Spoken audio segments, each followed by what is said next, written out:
दररोज ताज्या घडामोडी पाहण्याकरिता चॅनलला लाईक आणि सबस्क्राईब करा। कामठी तालुक्यातील झरपवरंबा येथील शेतकरी श्रावण सदाशिव मोहुर्ले यांच्या शेतातील 3 जनावरांची मध्यरात्री दरम्यान वाघाने शिकार केले आहे। या घटनेने गावातील नागरिकांमध्ये भीतीचे वातावरण निर्माण झाले असून शाळेतील विद्यार्थी शाळेत जायला भीत आहे।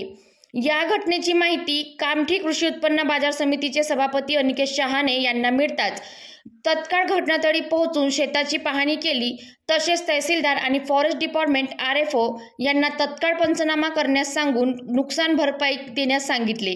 यावेळी ग्रामपंचायत आडकाचे सरपंच विजय खोडके, विलास भोयर, दुर्योधन साळवे, बालीदास खेडकर, जागेश्वर शास्त्रकार, रामचंद्र लेंडे, शंकर खेडकर, गौतम पाटील, जागेश्वर कुथे, भामुडाचे सरपंच अमित वैद्य व गावातील अनेक शेतकरी उपस्थित होते।